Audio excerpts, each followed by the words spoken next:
Why does God permit evil? We read in Genesis 1:31, God saw everything that he had made, and behold, it was very good.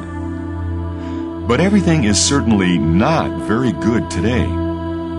What happened to change the situation? Why did God permit evil to get a start in the world and develop to the extent that it has?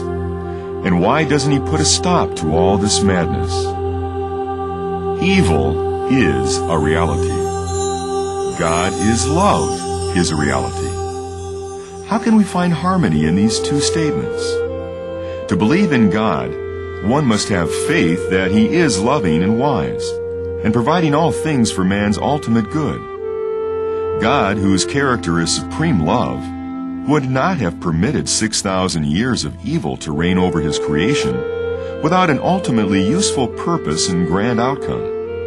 It would truly be a horrible thought that a God who claims to be love would create billions to live on earth in sorrow, only to send them to a future of eternal torment.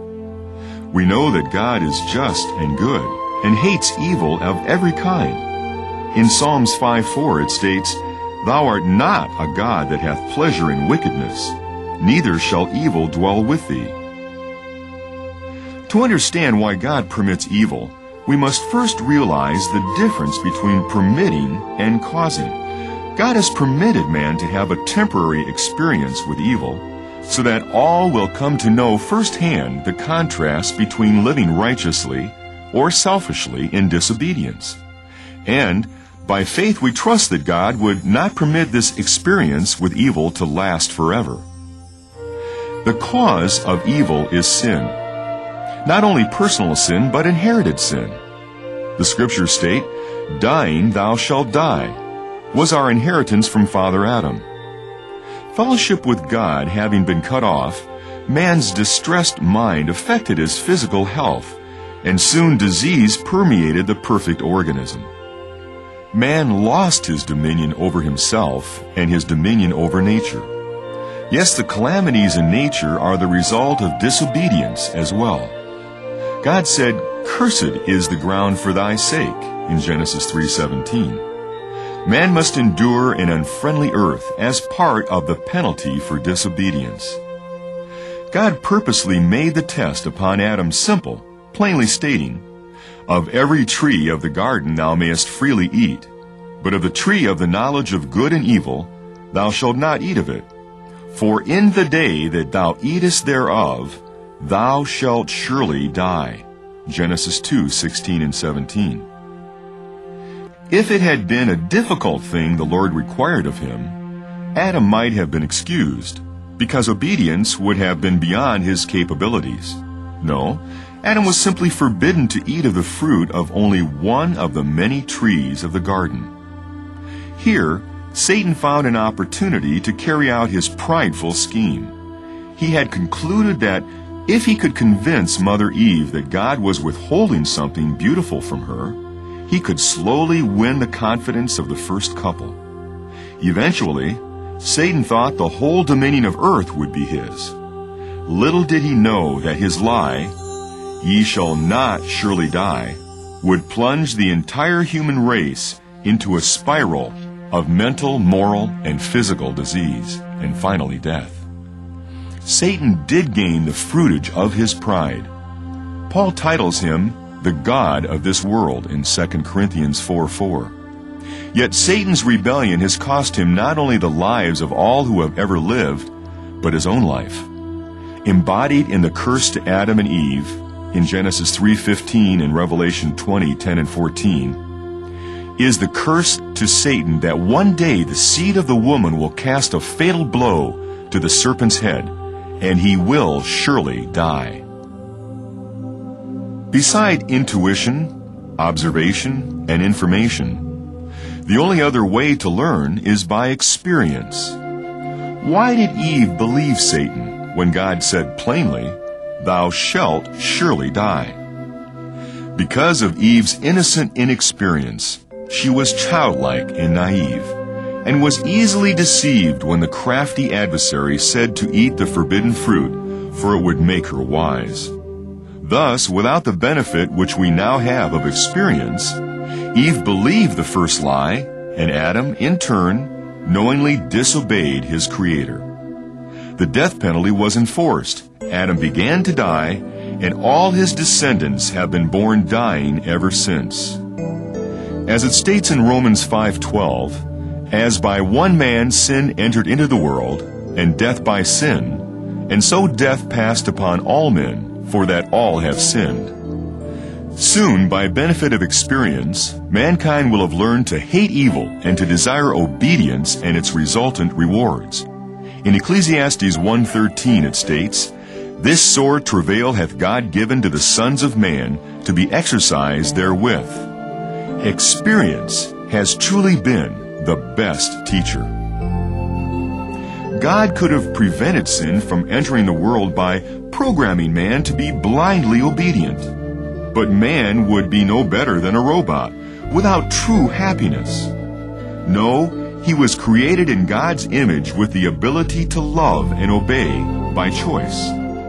Because of the vivid lessons provided by the cruel consequences of disobedience, man is learning why obedience to God is the most beneficial option. Man will choose to love and respect his fellow man and environment. More importantly, he will render to God the love, respect, and obedience he desires and deserves. Because God is love, he will not always permit evil to reign over man. Knowing Adam would disobey, God lovingly planned for man's redemption. Jesus was the Lamb slain before the foundation of the world, as it states in 1 Peter 1:19 and 20. God's gift of salvation was the greatest demonstration of fatherly suffering in history, watching his only begotten Son suffer the agony of being vilified and crucified.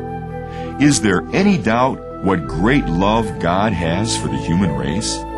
It states in Romans 5:8, "God commendeth his love toward us, in that while we were yet sinners, Christ died for us." Yes, God's plans include a merciful escape from our suffering and death. As it states, "As by the offense of one, judgment came upon all men to condemnation, even so by the righteousness of one, the free gift came upon all unto justification of life." Romans 5:18. Just as Adam willingly forfeited his right to live in perfection, Christ willingly gave up his perfection to pay the penalty for Adam's sin. This corresponding price guarantees every descendant of Adam a resurrection and a fresh opportunity to live his life in righteousness. Again, as it states in 1 Corinthians 15:22, "As in Adam all die, even so in Christ shall all be made alive." The prophecy of Hosea 13:14 will soon be completely fulfilled. "I will ransom them from the power of the grave." Isaiah, in chapter 35, verse 10, confirms this saying, "And the ransomed of the Lord shall return, and come to Zion with songs and everlasting joy upon their heads. They shall obtain joy and gladness, and sorrow and sighing shall flee away." God's kingdom to come on earth, with Christ as King, will bring to mankind a time of restoration and renewal. Satan will be restrained during this 1,000-year kingdom, and righteousness will be the rule rather than the exception. This will be the first real chance for man to know their loving Creator under ideal circumstances. Everyone will then have a fresh start in life, a new life. If obedient, they will live forever, and having learned by experience the truth that the wages of sin is death, they will want no more of sin, but will gladly follow righteousness, as it states in Romans 6:23. Only a few in this present evil world escape the corruption that is in the world now. Jesus called these his little flock, and Paul called them the church. They have not only received the invitation to the high calling of God in Christ Jesus, but they have answered this call. This small company of Jesus followers who choose to live righteously now are counted worthy to share in Christ's sufferings and are rewarded to sit with Christ on his throne. It states in Philippians 1:29, "Unto you it is given in the behalf of Christ, not only to believe on him, but also to suffer for his sake." The scriptures are clear that the sufferings of the little flock of Christ will be rewarded. It says in 2 Timothy 2:12, "If we suffer, we shall also reign with him." And again in Revelation 2:10, "Be thou faithful unto death, and I will give thee a crown of life." And also in Revelation 26, "Blessed and holy is he that hath part in the first resurrection. They shall be priests of God and of Christ, and shall reign with him 1,000 years." If there is then a first resurrection, by implication there must be a second resurrection of the dead. This is the purpose for which Christ and his church reign 1,000 years, to bring the resurrected world of mankind up the highway of holiness to perfection. It states in Isaiah 26:9 and in Isaiah 35:8, "When thy judgments are in the earth, the inhabitants of the world will learn righteousness." Oh, what a marvelous God we have. Again in Lamentations 3:23, "In our affliction, he is afflicted," or suffers. God's compassions fail not.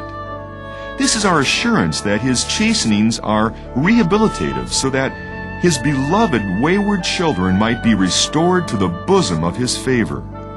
Yes, God chastens to heal. The permission of evil will have been a useless torment unless man is given an opportunity to use his experience to make positive choices.